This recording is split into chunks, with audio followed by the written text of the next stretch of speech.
Good morning mga kayomot, at ngayong umaga nga ay samahan natin si Kadedet dito sa tabing dagat. Nagyaya kasi siya na dito sa tabing dagat siya magkakape. Hindi ako nagkape kasi alam niyo naman na maga pa yung labi ko, mahirap na. Mainit yung kape, tapos yung ano ko maga. Naku, mahirap yun mga kayomot. Kaya si Kadedet na lang muna ang magkakape mga kayomot. Kaya tara, samahan natin siya at mamasyal na rin tayo dito sa tabing dagat dito sa Bukana mga kayumot.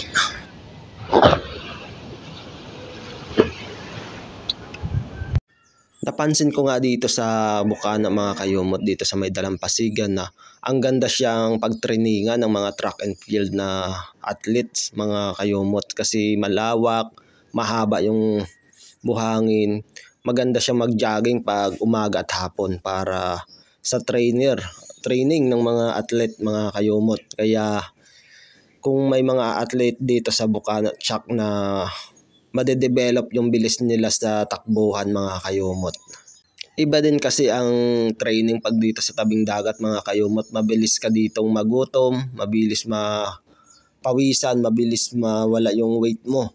Talagang bumabaon pag tumatakbo ka, bumabaon yung paa mo doon sa buhangin, parang nagpapabigat. Kaya once na sasabak ka na sa totoong laban, sa takbuhan, tsak na malaki yung improvement mo mga kayumot. Kaya mas maganda talaga dito sa Dalampasigan mag-training ng takbuhan mga kayumot.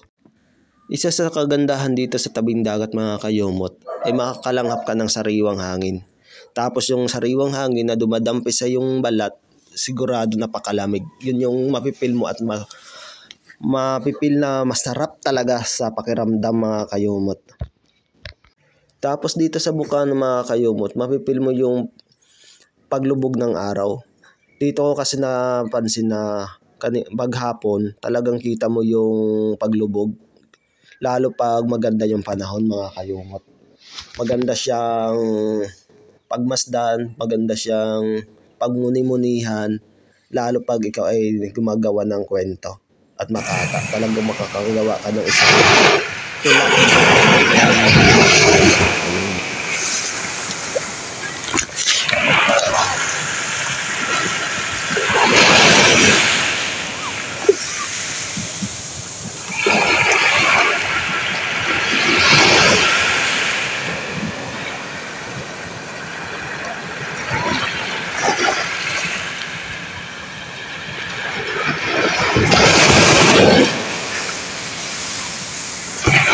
Ayan mga kayobot, at naligo na nga si Kadedet.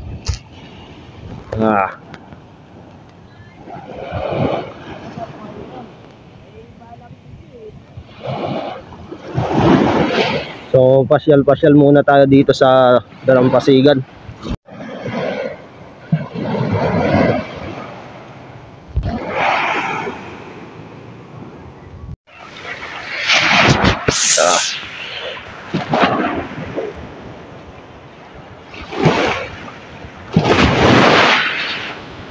Sa pamasyal ko dito sa Dalampasigan ng Bukana mga kayumot, may napansin akong isang butas.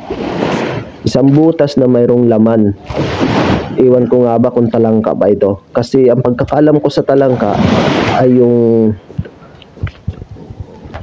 alimango na sa tabang. Pero iwan ko yung sa dagat na bumubutas sa may baybay. Ano kayang tawag dito mga kayumot?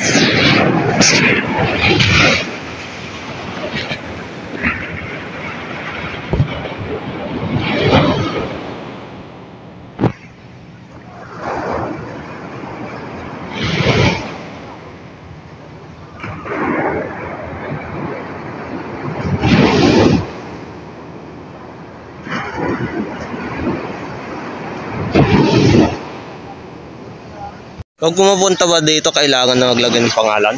Oo. Ay nako. Gamit ko pa rin. Maglalagay pa rin ako wala nito mga kayumot. Ito naman, nasan mo. Ulitin ko. So ayan, at tayo mo ng videographer ni parang Kayumot, at ngayon nagawa nga tayo ng pangalan dito. At si parang Kayumot ay nainggit siya, at makikita nyo naman yung ating ginawang pangalan dito. Didit. Yan o. Didit M. Siyempre, nainggit si Kayumot. Kaya yan, nagagawa siya ng kanyang pangalan. Kaso, iba yung kanyang pinulot. Hindi tulad na ating buhangin. Yung sa kanya. Anong kinukuha mong yan? At yan. Walang laman. Walang laman. Oo. At yun yung kanyang gagawin pangalan. Sabi kasi ni Warren Cadetet, kailangan ilagay yung pangalan. Para pagbalik daw, kilala na. Oo, pag may pumunta dito, sasabihin nila, wow, galing dun mga yon. May pangalan eh.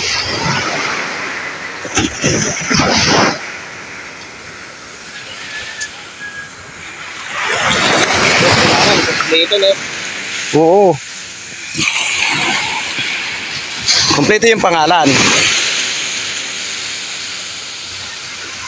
Para sa kitang-kita. Oo nga no. Ganda na naisip mo ah. Para sa iba.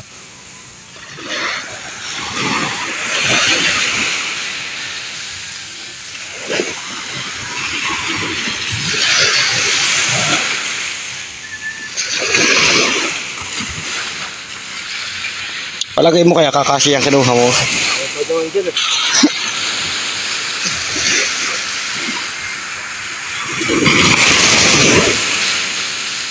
At yan nga mga kayumot at nagsisimula na siya magawa ng kanyang pangalan.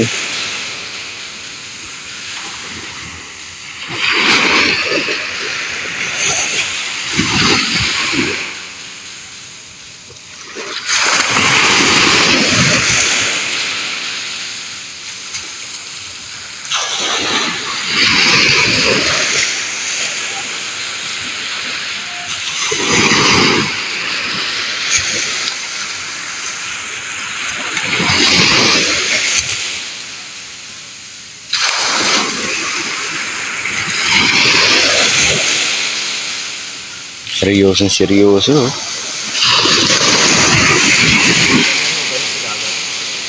Ano yung kulay para po ano?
Kulang nga.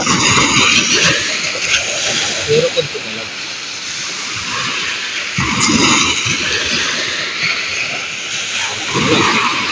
At yan, medyo kinulang kaya yan, balik tayo dito at ulit tayo.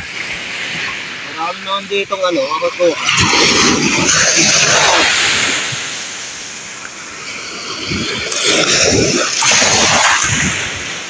Kuya, ano po yung pinupulot nyo? Last. Perlas. Kawawa naman si kuya. Kawawa naman si kuya. Namumulot dito sa tabing dagat. Kasi nga ako eh, ba't mahirap ako eh. Puro perlas na yung nag-ano. Bunga no.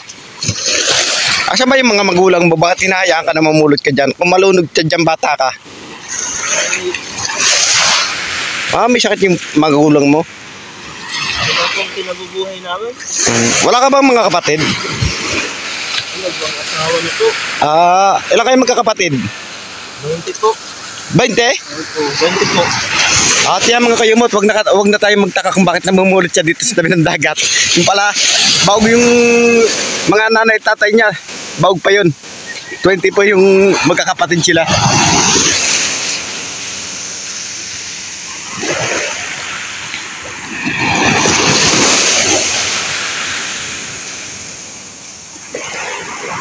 O sige, Totoy, damihan mo ha.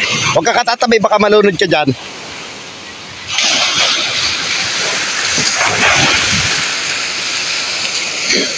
Yan.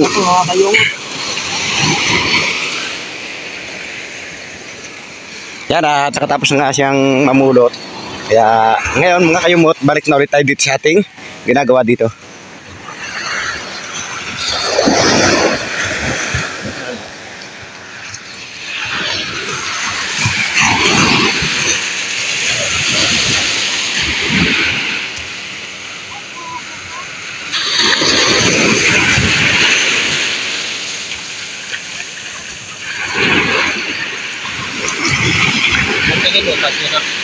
Kasya na yan. Gandang tingnan sa cellphone, oh. Kita, no?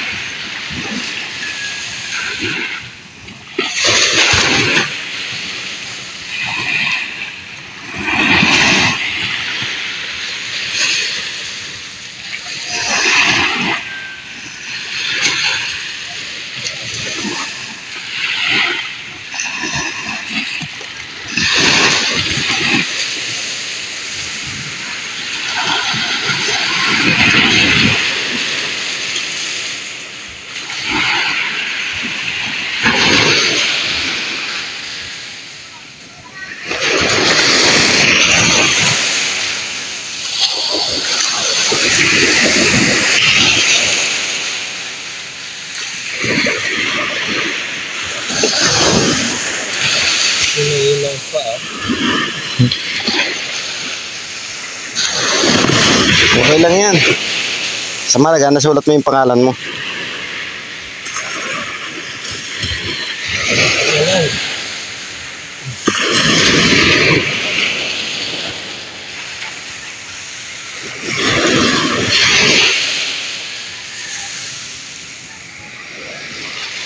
Bilang mo,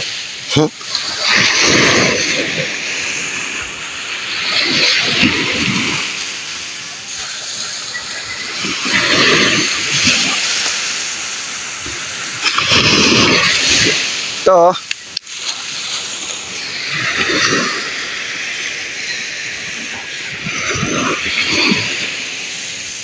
makikita niyo naman mga kayumot at siyempre talagang namumulot na lang siya.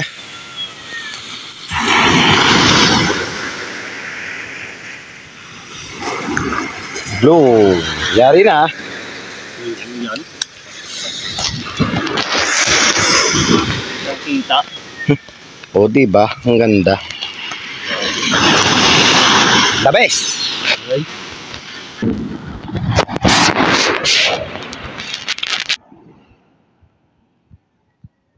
So ito yung gawa ni Paring Kadidet. Sabi niya sa akin, ano, kailangan pag pumunta daw dito, isulat ko pangalan. Kaya ito yung sa ano, Didit.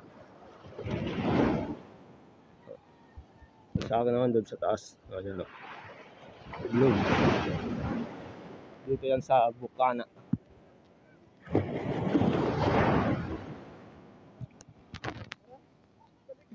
Mga kayungot, at si Paring Kadede ay nag-enjoy na nga sa Kalalangoy.